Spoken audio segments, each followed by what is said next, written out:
Todos estamos familiarizados con el expresionismo abstracto, este estilo muy controvertido que para muchos es arte y para otros puros manchones. Es popular o impopular, no hay término medio. Mientras unos se maravillan intentando descubrir lo que ese goteo encierra, otros dicen, ¿qué es eso? Eso no es arte. Mi hijo de 5 años hace eso. Lo cierto es que en la actualidad goza de una popularidad desmedida. ¿Y a qué se lo podemos atribuir? A que realmente es arte y que desde sus inicios fue algo tan estéticamente revolucionario que nadie se pudo resistir a él. ¿O estamos hablando de algo más? Es decir, ¿existe alguna otra razón por la cual ahora sea tan popular? Pues sí la hay, no es precisamente la que leemos con tan solo un par de clics en el buscador. Tenemos dos lados de la moneda en cuanto a la importancia del expresionismo abstracto. La realidad, entre comillas, que nos quieren vender y la realidad del impacto de este movimiento. Como pintor no puedo más que tener el más profundo respeto hacia el trabajo de cualquier otro colega de oficio, pinte el estilo que pinte. Lo que sí puedo es estar o no de acuerdo con todo el aparato que envuelve al expresionismo abstracto. Así que comencemos con estos datos. Es un movimiento pictórico contemporáneo que nació después de la Segunda Guerra Mundial en Estados Unidos, aunque sus inicios los consideran anteriores,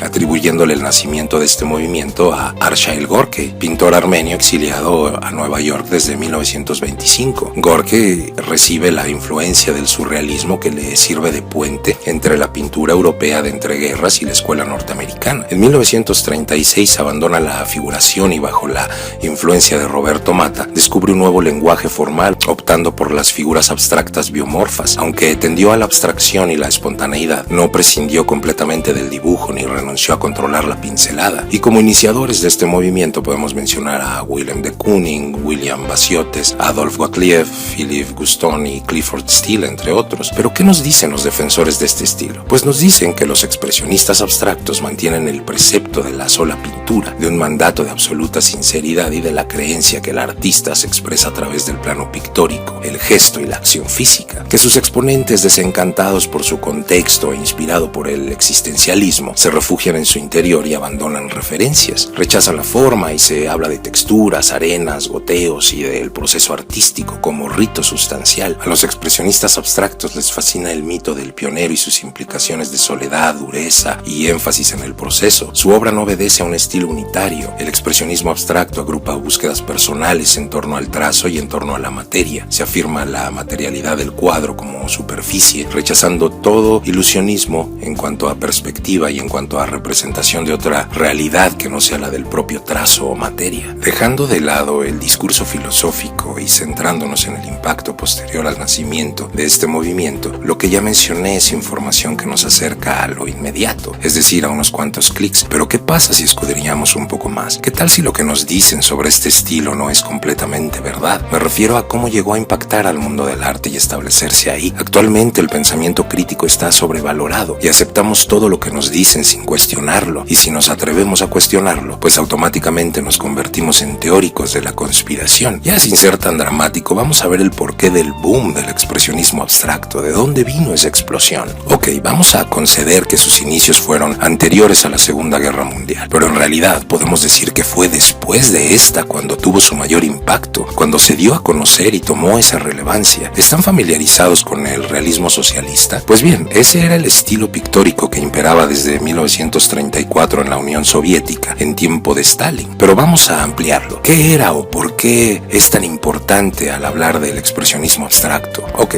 ¿quiénes fueron los vencedores absolutos al término de la Segunda Guerra Mundial? Estados Unidos y Rusia. Pero en lugar de hacerse cuates, su rivalidad se acrecentó más, y mientras uno era como el hermano menor, rebelde, innovador, creativo, refiriéndonos a Estados Unidos y al American Way of Life, el otro era como el hermano mayor, más conservador, controlador, poco tolerante, refiriéndonos a la Unión Soviética. Y para no adentrarnos en todos los aspectos que controlaba, solo hablemos del arte. Así es, tan poco tolerante era que el único estilo pictórico que permitía en aquella época se llamaba realismo socialista. ¿Y cómo era? Era un estilo que se distinguía por 4 aspectos. Era proletario, es decir, un arte que fuera relevante para los trabajadores y, lo más importante, que lo pudieran entender. Era típico, o sea, que plasmara escenas de la gente en el día a día. Realista, en el sentido estético y de representación, y partidista, que apoyara la visión y los objetivos objetivos del Estado y del régimen. Pero seguimos en las mismas. ¿Qué carajo tiene que ver con el expresionismo abstracto? Pues siendo los dos grandes vencedores, lo que pretendían era expandir sus ideologías al resto del mundo, y la de Estados Unidos era un modelo de producción capitalista y libre mercado, a lo que se vendió como el American Way of Life. ¿Y cómo expandirla? Pues haciendo lo que dos hermanos rivales hacen, todo lo opuesto al otro. Así que vieron en este estilo y en sus exponentes el medio perfecto para hacerlo. Así que estamos hablando de política más que de arte. ¿Y quién creen que orquestó todo? Pues nada menos que la CIA. Pero no me hagan caso a mí, háganle caso al exagente de la CIA, Donald Jameson, quien dijo lo siguiente referente al expresionismo abstracto: reconocíamos que este era el tipo de arte que no tenía nada que ver con el realismo socialista. Moscú en esos días era muy agresivo con cualquier forma de inconformidad, así que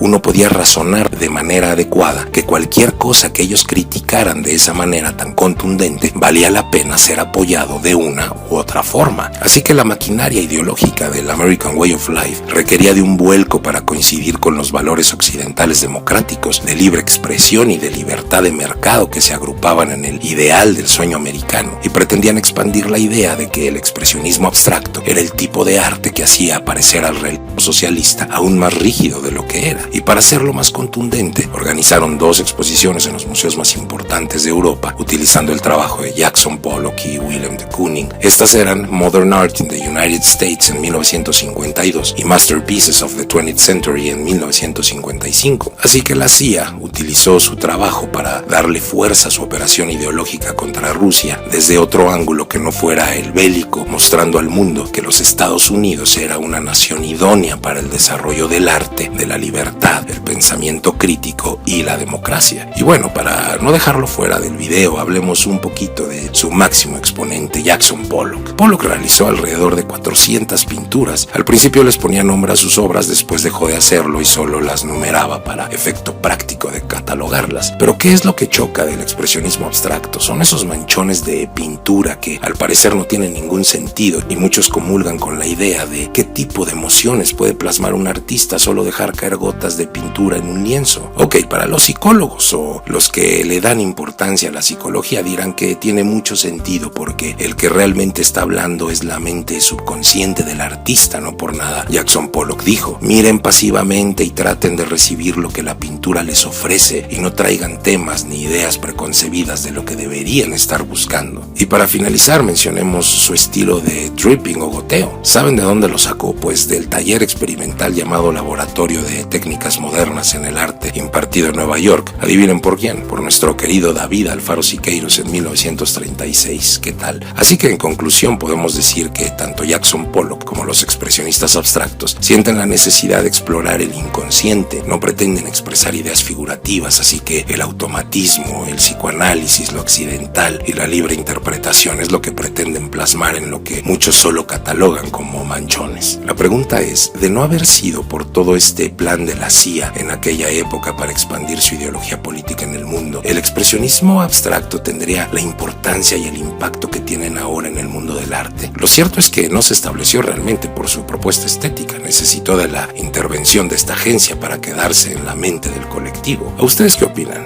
Antes de despedirme, quiero comentarles algo sobre el próximo video que voy a subir. Mil gracias a las personas que me han hecho comentarios muy positivos sobre la manera en la que narro los videos. Y mordiéndome un poco el rebozo, agradecerles también las flores que le echan a mi voz. Me han sugerido la narración de los relatos detectivescos de Edgar Allan Poe. A mí me encanta Edgar Allan Poe y me han sugerido que haga un canal alternativo narrando sus cuentos de terror. Y aunque está un poco complicado la creación de otro canal, sí me gustaría hacer la prueba junto con ustedes, y como para mí el arte se expresa de muchas maneras, pues vamos a ver qué tal queda. Así que el próximo video será una narración de Edgar Allan Poe, del Gato Negro. Gracias por ver el video, sus likes, sus suscripciones. Recuerden, arte hasta hartarte. Nos vemos el siguiente.